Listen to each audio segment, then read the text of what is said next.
Yeah, let's do the cheeks. Let's do the cheeks. We don't really need to do your nasolabial. Thiel is also personally invested in signal boosting friend of the show, Braden Clavicular Peters. Do you know who Peter Thiel is? Peter Thiel, yeah. He's a billionaire that owns Palantir. I got invited to a Peter Thiel party. You think that's going to be a Diddy party? Probably. Whew. A couple of weeks ago, John Bravo published a video showing something Clavicular really didn't want anyone to see. During a live stream from Clav's house, another streamer had his camera rolling when Clavicular walked in and demanded it be turned off. And the reason was obvious. Standing right behind him was a man the internet wasn't supposed to meet. A man named Hai Waknin, not a streamer, not a manager, not a brand deal guy. A convicted felon who served over 6 years in federal prison for racketeering and extortion, who federal prosecutors have alleged maintains connections to Israeli organized crime, and who allegedly once cut a man's ear off after kidnapping him over a debt. That man is allegedly Clavicular's new business partner. And that's just one piece in a much larger picture on this kid that none of the other documentaries on YouTube have even touched. Because in the last 2 months, Clavicular has been hit with a lawsuit where the actual court filings allege fraud, and check this, the civil cover sheet formally designates the case as involving allegations of sexual abuse. He's been permanently banned from YouTube on 3 separate channels. He's lost his steak deal. His PR manager quit. His father flew across the country to try to help him and was turned away at the door. And Andrew Callaghan from Channel 5 has reported, citing whistleblower sources, that Peter Thiel is allegedly personally invested in signal boosting this kid's rise. 3 separate interviewers have tried to ask Clavicular about who's funding him, and he ended all 3 interviews. Have a good day. Take care. Show me the proof. Have a good day. All over YouTube, you may have seen videos about Clavicular's rise, the forums, the transformation, the personal stuff, and I'm not here to retell something that you've already heard before. What I am going to tell you is the part of the story that none of them have touched, the part that you are not supposed to know about. So this is a brand new channel. This is our 5th video on this channel. If you want to support us getting to 100,000 subscribers, make sure you subscribe, turn on our notifications, and drop a like to help this video in the algorithm. Now that we get all of that out of the way, let's get to today's video. Mic check 1 2 1 2. What's going on, everybody? This next 60 seconds is for anyone that's coming in fresh. Clavicular is the internet name for Braden Eric Peters, 20 years old, from Hoboken, New Jersey. He is the biggest name in the Looksmaxxing community, which is a whole internet subculture built around the idea that your physical appearance is the most important thing in the world, and you should do literally anything to improve it, even if it comes at the risk of your health. And when I say anything, I mean this kid has been injecting black market testosterone since he was 14. He's hit his own face with a hammer to try to reshape his cheekbones. He's used meth as an appetite suppressant to get a more hollow face. He takes seizure medication and muscle relaxers to numb his social anxiety so he can talk to women at bars. And he got kicked out of college after someone from Looksmaxx.org sent his post history to his school and they found his steroid stash. After getting expelled, he moved to Miami, started IRL streaming on Kick, and about 6 months went from a niche forum poster to over 1 million followers, a New York Times profile, a GQ feature, a spot on the runway at New York Fashion Week, and coverage from CNN, Rolling Stone, The Atlantic, The Intercept, and 60 Minutes Australia. Clav makes somewhere between $80,000 to $100,000 a month streaming, according to what he said on camera. And somehow, despite all of that income, he's claimed to have basically no take-home money at the end of the month because he blows it on surgeries, peptides, gambling, and whatever else fuels his lifestyle. That's the quick version. Now let me tell you everything that's happened in the last 6 months that turned this kid from an internet celebrity to a public safety concern. The moment Clavicular crossed from weird streamer to national news was on December 24th, 2025. He's streaming on Kick in Miami, sitting in the driver's seat of a Cybertruck, when a stream sniper, a guy who'd been harassing him and showing up in the background of other streamers' broadcasts for a while, climbed onto the hood of the vehicle. This guy was known in the streaming community as a nuisance. He'd been bothering Neon, bothering other IRL streamers, just generally being a problem. But what Clav did next is what made the entire internet lose its mind.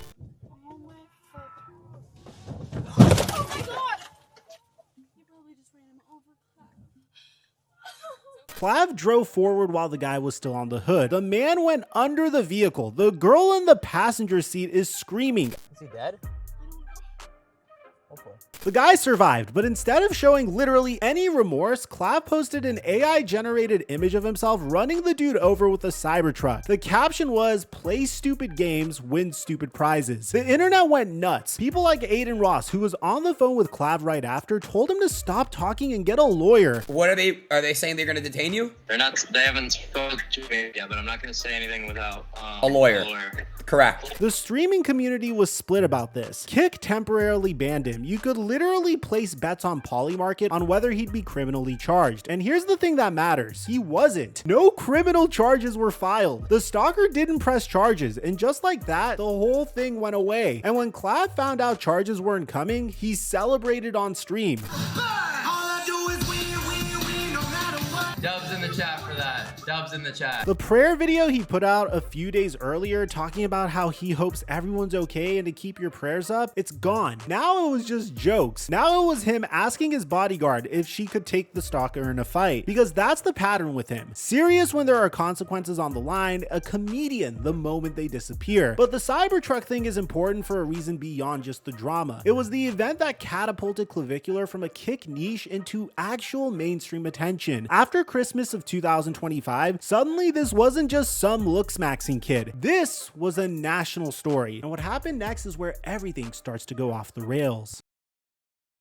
In the first 2 months of 2026, Clav was everywhere. He got a New York Times profile in February. He went on Impulsive with Logan Paul, where Logan rated himself an 8 out of 10, and Clav calmly told him he's a 3.75 because his eyes are too close together. I'd probably rate you maybe 3.75. Yeah, mostly because his interpupillary distance. He sat on Michael Knowles' show and explained that he'd vote for Gavin Newsom over JD Vance because JD Vance is subhuman and Gavin Newsom mugs. JD Vance is subhuman? Yeah. he told Logan Paul that making a girl finish in bed isn't worth the ROI because he could use those 15 minutes setting up a steak stream instead. Not important. Well, because the amount of extra effort that's required to do that, not gonna really have much ROI. I don't.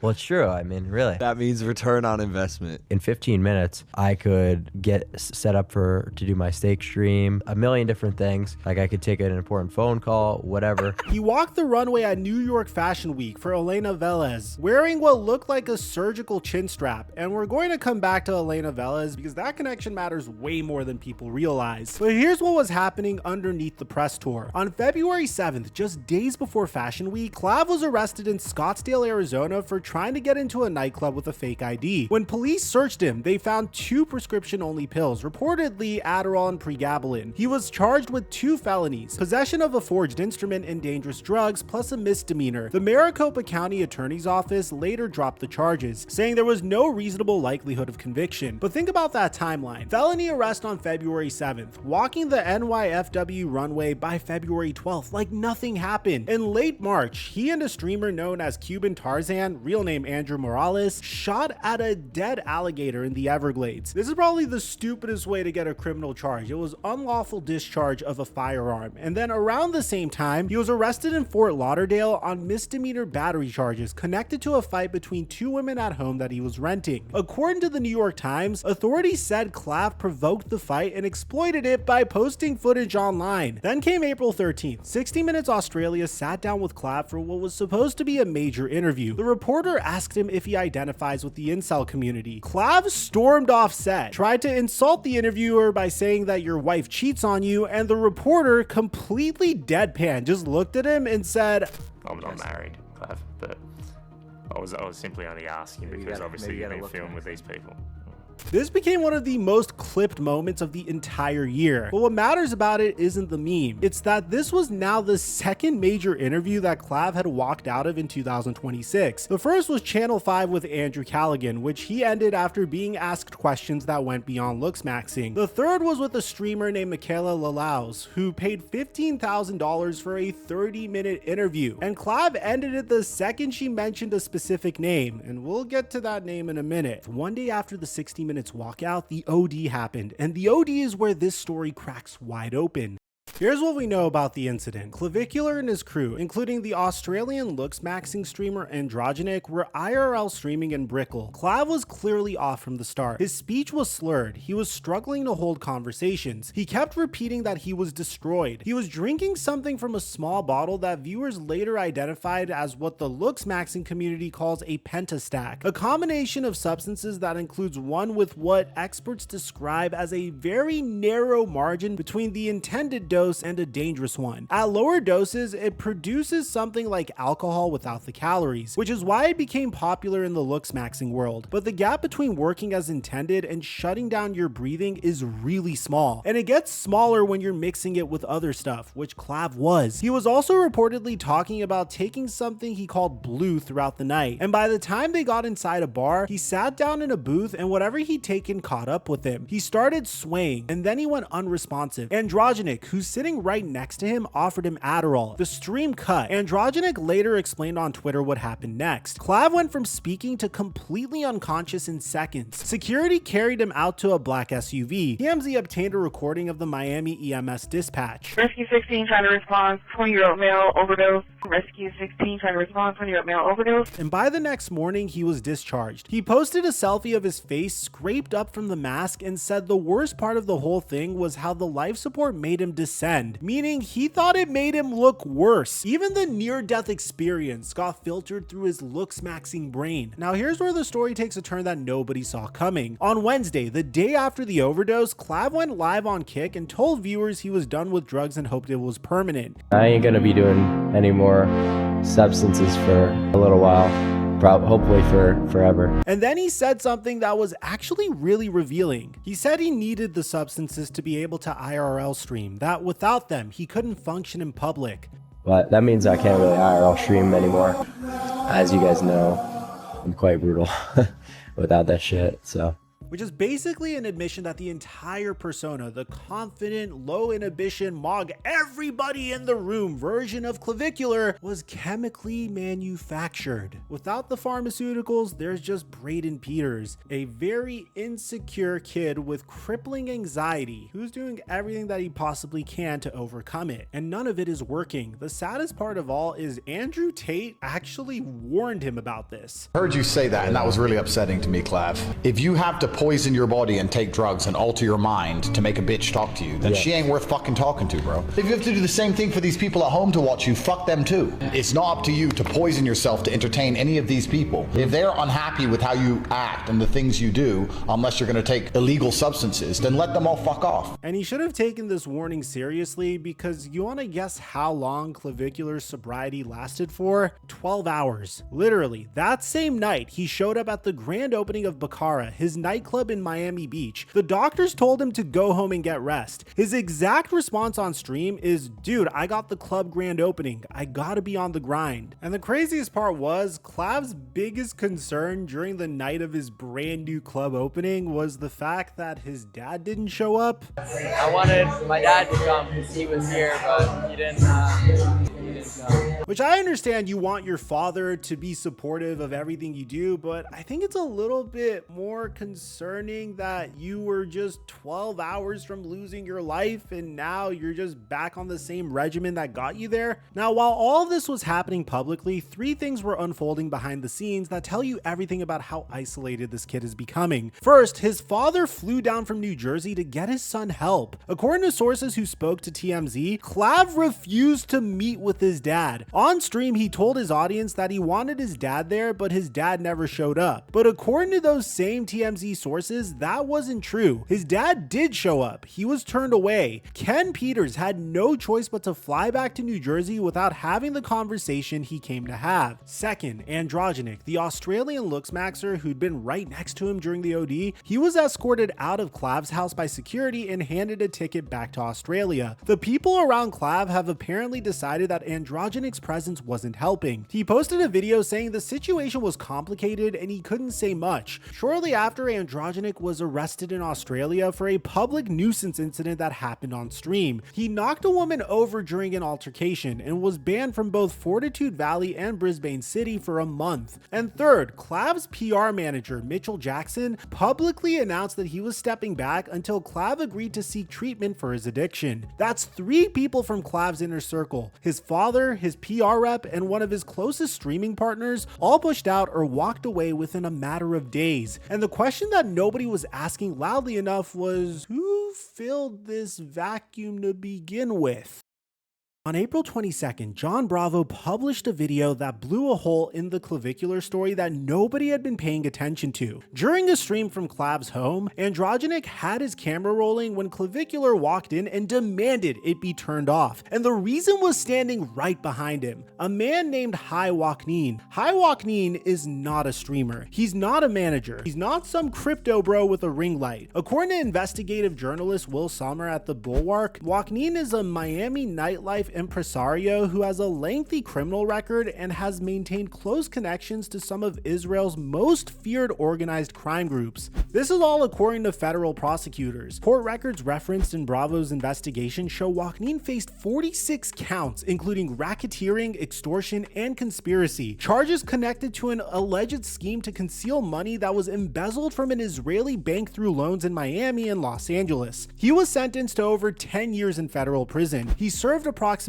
6, and according to prosecutors, he has boasted about cutting a man's ear off after kidnapping him over a debt. As recently as last year, prosecutors alleged he was using members of the Crips and the Mexican Mafia as enforcers. And this is the guy who's actually running the Baccara Club, the club that Clavicular has been promoting to his million followers as his own. According to Summers' reporting, Wakneen hasn't just given Clav a club to play with, he's taken him under his wing in a much broader sense, reportedly helping him sign a deal for a dating app, guiding him through real estate purchases. The arrangement, as John Bravo laid it out, is mutually beneficial. Clav brings the audience, Wakneen brings the infrastructure. Clav promotes the club to hundreds of thousands of viewers every time he streams, and Wakneen gets a walking advertisement who's too famous and too young to know he's being used. And there's a layer of irony here that's almost too perfect. Just a few months before partnering with Wakneen, who's Israeli American and wears a Hebrew chai chain, Clavicular was vibing to this. He was doing this with Nick Fuentes. So Clav's far-right fans, the ones who loved this moment, are now fuming in the chat every time Wakneen appears on stream, which tells you exactly how principled these people are. They don't care about the mob allegations. They just care that this guy is Jewish. But here's the detail from Bravo's investigation that really stuck with me. Clav said in a since-deleted broadcast what his main inspiration is for making content. At the end of the day, I wouldn't get on these streams and do this if it wasn't for money. You know, the reason I do my kick stream every single day, and I go to clubs and I drug myself to the point where I'm able to actually like interact in public, that shit is for money. You know, it's like, I'm not passionate about the fact that I'm basically a drug addict to do this shit. Okay, I want to stop doing this as soon as possible. It's so obvious, and anyone who's got a brain will say the same thing. That's not a character who slipped up. That's a man that is truly revealing his intention behind every single live stream. That's the real person behind the persona, admitting on camera that the whole thing is a performance powered by substances and financed by people you're not supposed to know about. Bravo also exposed that Clav's team was running an OnlyFans management agency on the side, using the club and streams as a recruitment tool for women. A creator named Livy Alex publicly shared a contract that she was offered. And I heard that the split is 80-20. Yeah, fuck off. Why? So he's like, oh, the method is you have to get on my stream and you have to suck my dick and you're gonna make 300K plus on OnlyFans. Girl. What type of fucking scam of hell is that? So the business model here is layers deep. Stream on Kick for donations and clout. Funnel viewers to a club that you don't actually own. Recruit women from the club into an OF agency with predatory terms. And let the guy with the federal racketeering conviction handle all of the money.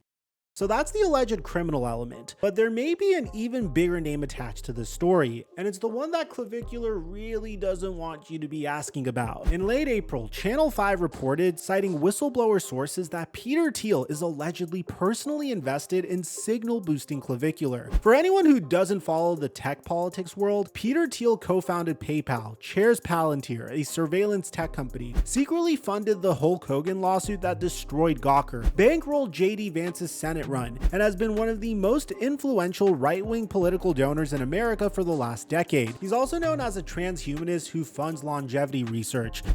I think you would prefer the human race to endure, right? You're hesitating. Yeah, well, yes? I don't know. I would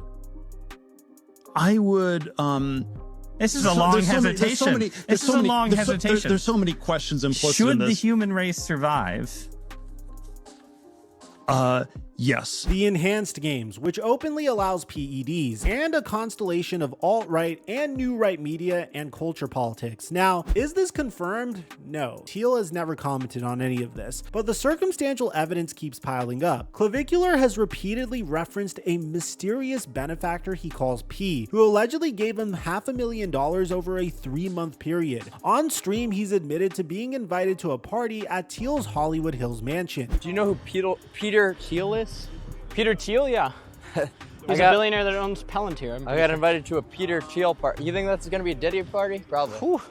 Billionaires, they get a little creepy.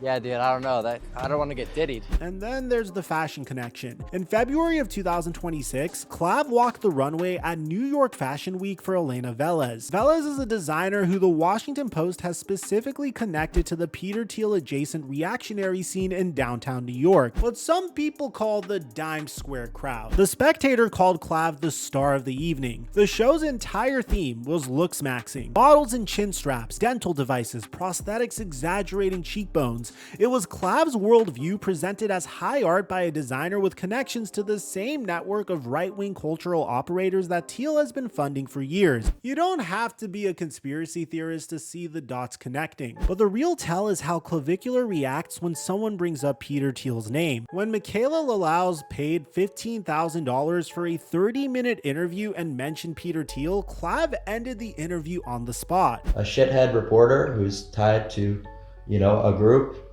who's maybe not doing some great things, we're gonna fuck her shit up. So, we're on. So wait, stream. you have people, right, that are tied to... Have a good day. Take care. Show me the proof. Have a good day. This is good storytelling. Take care. And fabricated an accusation that she had blockchain ties from Thiel-funded parties to her wallet, which Michaela says was completely made up. Channel 5 sat down with him for a full interview at his Florida home, and he walked out of that too when questions went beyond Looksmaxxing. 60 Minutes Australia got the same treatment. That's 3 separate interviews terminated when the questions got uncomfortable. And the question that got the most violent reaction was the one about who's funding him. Thiel has a documented track record of funding ideological culture war projects. A Looksmaxxing influencer pushing steroids and body modification to millions of young men fits that worldview perfectly. Now, maybe there's nothing here. I don't want this channel to get too political. Maybe Clav just really hates being asked about money, but people that have nothing to hide usually don't invent counter accusations and end $15,000 interviews to avoid the conversation. Now, let's get to the lawsuit, because most creators have only covered the TMZ portion of this story. I actually pulled the full court filings, the 11-page complaint, the summons, the discovery disclosures, even the error corrections, all filed in Miami-Dade Circuit Court. And what's in these documents is significantly worse than what anyone's actually reported. On April 28, 2026, Alexandra Mendoza, known online as Alora Ziva, filed a lawsuit against Clavicular. Now, the first thing, a lot of outlets initially reported Mendoza was 16 when she met Clav. That actually got corrected the same day the complaint was filed through the Scrivener's error notice. Paragraph 15 of the complaint was amended to read that Mendoza was 17 years old when Peters paid her $1,000 to film Looksmaxxing videos in May of 2025, which is still below the legal age. Peters told her that he wanted her to be the female face of Looksmaxxing, assisted her with creating videos, and wrote the scripts for her. According to the complaint, Clav then offered to pay for an Uber to bring Mendoza to his parents' home in Cape Cod, Massachusetts. She accepted because she thought meeting him would help her career. When she arrived, Clav's mom and grandmother were both at the house. The complaint states, and I'm reading directly from the filing here, with his mother's full knowledge, excessive amounts of alcohol were being served. Clav himself was under 21 at the time. He then escorted Mendoza to his bedroom, where a computer was set up for live streaming. Inside the bedroom, according to the complaint, Clav served Mendoza multiple servings of vodka until she was inebriated and visibly intoxicated. The complaint then alleges that Clav slept with her while she was unable to give consent, and in the next morning she alleges that Clav did it again without her consent. After that, Clav sent her home in an Uber. She didn't see him for 6 months. And here's a detail that matters. The civil cover sheet filed alongside the complaint checks the box under section 9. Does this case involve allegations of SA? The answer is yes. That's a formal legal designation on the court record. 6 months later, in November of 2025, Mendoza ran into Clav in Brickell, Miami. Clav invited her and her friends back to his place for a streaming session, telling her she was ascending and he could help build her online presence, then got into his Cybertruck. And according to the complaint, Mendoza was shocked to find out they were driving to Delray Beach, over an hour away, not somewhere nearby like she'd been told. They stopped at a charging station where the complaint says that Clav and his friends snorted a white powdery substance. The discovery disclosures identify one of the people in that Tesla as Demir Basiri, also known as Cookie King. Mendoza says the substance was offered to her and she refused. When they arrived, according to the complaint, Clav attempted to kiss and seduce Mendoza. She rejected him. He then pivoted to Looksmaxxing, took her into a bedroom where he began live streaming on Kick. Sitting on the desk was a vial of Aqualix and syringes, and this is where the injection happened, the one that you've probably seen clips of. So, oh wait, are we doing your cheeks or your nasolabial folds? Yeah, whatever. Yeah, I hate these. And we could do the cheeks. Yeah, let's do the cheeks. Let's do the cheeks. We don't really need to do your nasolabial.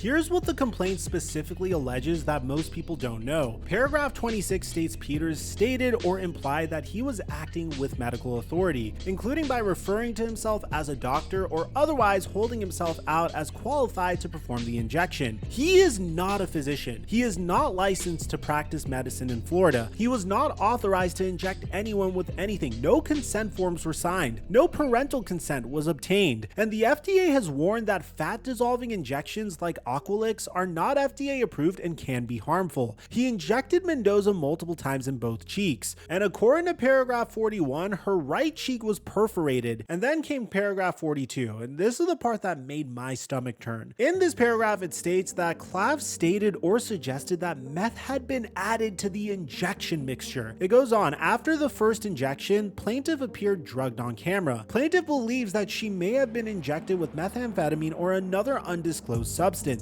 And here's the thing, Clav knew she was underage while doing this. Paragraph 38 quotes him from the actual stream, saying, "She's still a minor, I'm 19, you bitch." He said it himself, on camera, to his audience, and the whole time this is happening, money is pouring in. Paragraph 43 of the complaint states that Clav was receiving, processing, sharing, or financially benefiting from paid viewer engagement, including subscriptions, donations, tips, platform currency, or other monetized activity actively available through Kick's platform during the injection. He was making money in real time while performing an unlicensed medical procedure on a 17-year-old and suggesting that there was meth in the needle. After the injection, the complaint states that Clav paid bouncers to let the underage Mendoza into bars and bought her alcoholic drinks on multiple occasions. She continued to believe he was helping her career. In early 2026, Mendoza signed a marketing affiliate deal paying her $15K a month as a promoter for an online trading platform, and then Clav allegedly launched a campaign to discredit her using his massive following, and she lost the deal. The complaint's theory is that Clav ran this campaign in anticipation of the plaintiff asserting terms arising from the live-streamed injection and related misconduct. He allegedly tried to destroy her reputation before she could sue him. Now here's the damages number that nobody's reported correctly. Every outlet said this lawsuit was for $50,000 or $100,000. That's wrong. The complaint says in excess of $50,000 because that's just the minimum you have to state to file in circuit court. The actual number is in the discovery disclosures that were filed on May 5th. Mendoza's attorneys argue that her $15,000 per month marketing deal, which was canceled because of Clav's campaign, would have reasonably been in effect for 10 years. At that rate, the income loss alone is valued at $1.8 million. And that's before you add compensatory damages, emotional distress, and the fact that the complaint reserves the right to seek punitive damages. This isn't a nuisance suit. This is a serious legal action with serious money on the line. The complaint lists 4 counts: battery, intentional infliction of emotional distress, fraud, and unauthorized publication of name and likeness under Florida Statute 540.08. It demands a jury trial, and the discovery disclosures name Kick Streaming Party Ltd and Twitch Interactive as entities with discoverable information, meaning Mendoza's legal team is going after platform records. Clav's DA issued a statement through TMZ saying these are allegations only and remain unproven, and that Clav denies the claims and disputes the characterization. That's what attorneys are supposed to say, but the live stream footage of the injection exists. We literally just showed it to you. It's on the internet, and Clav's own voice saying this. So guys, if you're a normie here, this is a fat dissolver. This is a lipolysis agent, injectable lipolysis is what we're doing. Chat, we're Looksmaxxing her. We're Looksmaxxing her. It's all good. Dr. Clav? Yeah. It's about to be lean as fuck. Is evidence that he created himself. Suing an IRL streamer is not that hard. Shortly after the lawsuit became public, Clav was also reportedly dropped by Stake, which was presumably one of his biggest income sources. He put out a statement on his own Discord. There is no Stake leaderboard anymore. We canceled it.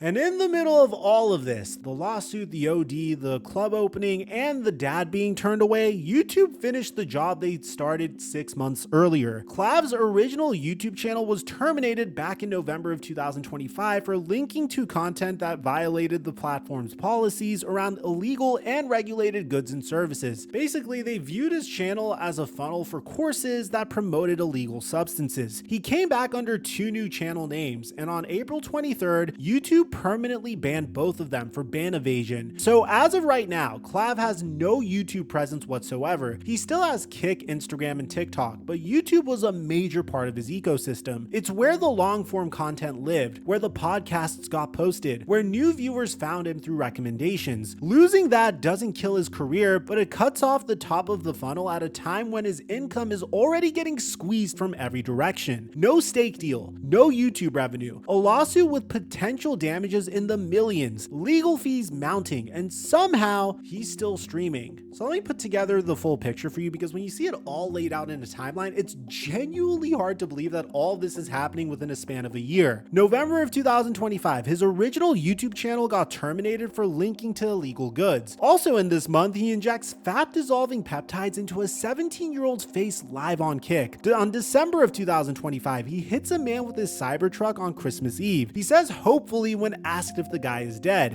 Is he dead? I don't know.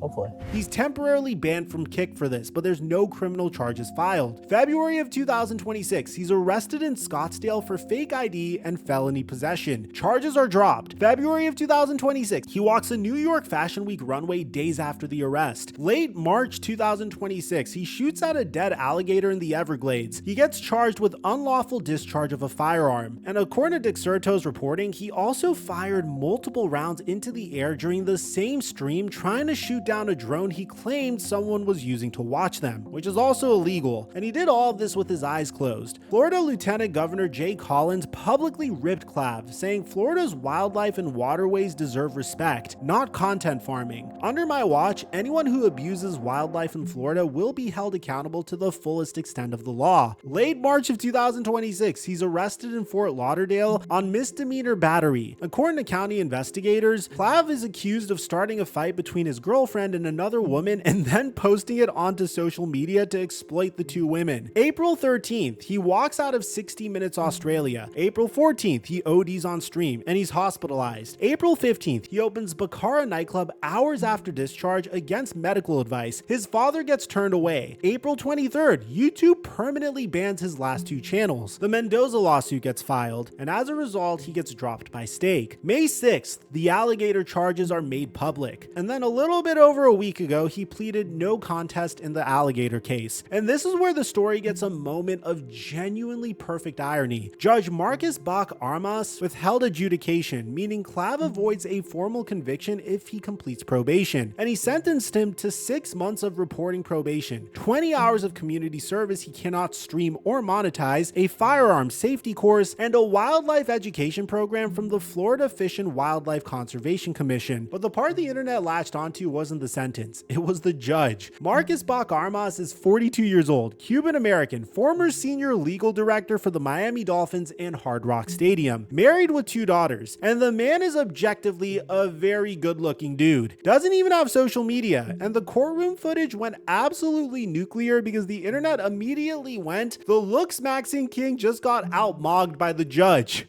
You literally can't make this up. One tweet went viral. Heartbreaking. Clavicular brutally mogged by Florida judiciary leader. People were posting face mogged, frame mogged, brain mogged, career mogged. Someone else wrote Clavicular didn't need jail time. Getting mogged by the judge was humiliating enough as punishment. And TMZ actually ran a story confirming that Clav's attorney, Jeff Neiman, the same lawyer who represents Logan Paul and Kevin O'Leary, did not deliberately select the handsome judge. According to sources close to the lawyer, Jeffrey is good, but he's not that good. The irony is almost too perfect. This kid has spent years injecting himself with all kinds of stuff, hitting his face with a hammer, snorting God knows what for hollow cheeks, spending hundreds of thousands of dollars on surgeries and peptides, selling a $50 a month course on how to look better than everyone, and a 42-year-old judge who has never heard of a PSL rating, who probably just eats right and goes to the gym like a normal person, casually outshines him just by existing. That one courtroom clip did more damage to the Looksmaxxing philosophy than any documentary ever could. That is at minimum 8 distinct legal matters, an OD, a hospitalization, 3 platform bans, a $1.8 million lawsuit, and a lost sponsorship in roughly 8 months. And this kid is still streaming on Kick right now as if nothing happened. And this is the part of the story that makes it more than just an influencer that does dumb shit on camera. Every single system that exists to prevent what's happening here has failed. Not one of them worked. Kick has no meaningful content moderation. A 20-year-old can OD on their platform and be back streaming within 48 hours. An unlicensed medical procedure on a 17-year-old can be broadcast live while the platform processes tips and donations in real time. There are no guardrails. This is the same platform that enabled Jack Doherty, that gives Neon a place to operate. The business model is chaos, and Clavicular is the latest and most extreme product of that model. YouTube banned him 3 times, and it took 5 months to connect the dots that the new channels were the same person. The guy's face is literally the brand. How do you miss that? Florida's legal system keeps cycling him through and spitting him back out. Felonies in Scottsdale dropped. The Cybertruck hit and run, no charges. The battery case, pending, but he's walking free. The alligator, community service. At a certain point, you have to wonder, what does it actually take for these consequences to stick? His parents tried harder than anyone. They took his roids when he was 14. He ordered more to a PO box. They took his hammers and he switched to a baseball trophy. They canceled his phone and he got a hotspot. His mother filled out his college application herself. His father confiscated his passport to stop him from getting surgery overseas. And after the OD, his dad flew to Miami and was turned away at his own son's door. At some point, the kid has to want to be helped. And right now, there are people in his life who have a financial incentive for him to never want that. But here's the thing about Clavicular that makes him different from other influencer train wrecks. When Jake Paul was doing wild stuff, at least the infrastructure around him, the Team 10 house, the management, the brand deals, was built by people who broadly wanted the machine to keep working in a sustainable way. They had long-term incentives. The people around Clavicular don't have long-term incentives. A convicted felon running a club doesn't care about longevity. A billionaire allegedly funding culture war experiments doesn't care if the experiment breaks. An audience on Kick that gets more engaged the more chaotic the stream gets doesn't care about the streamer's health. Everyone around this kid is either profiting from the spiral or powerless to stop it. There is no one in his life right now whose financial interest aligns with him getting better. And as CNN put it, Clavicular is a less idealized young man than living experiment, appearing to risk his health for a fling with fame, much like freak show show performers who turned themselves into spectacles. Except freak show performers in the 1800s didn't have their performances algorithmically pushed to millions of teenagers. They didn't have kick processing donations during the act, and they didn't have alleged mob-connected business partners and possible billionaire backers keeping the show going.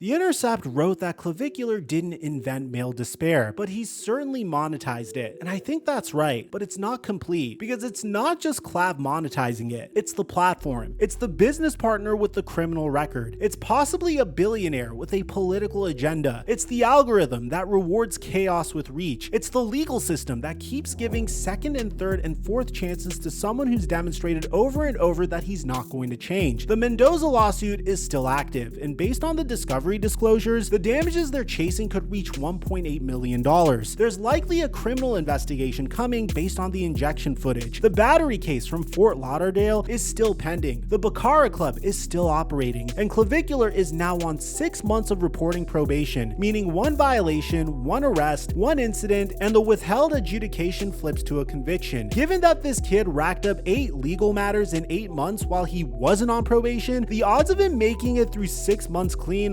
they're not looking so great. And Clavicular is still on Kick, still streaming, still surrounded by people whose financial interest is for him to keep doing exactly what he's doing until he can't do it anymore. Braden Peters is 20 years old. He's on camera more than he's off of it. He's admitted that without the substances, he can barely function in social situations. He's admitted that he caps about everything. He's admitted that the whole thing is for money, and nobody, not his family, not the platforms, not the legal system, not the commentators, has been able to stop the machine.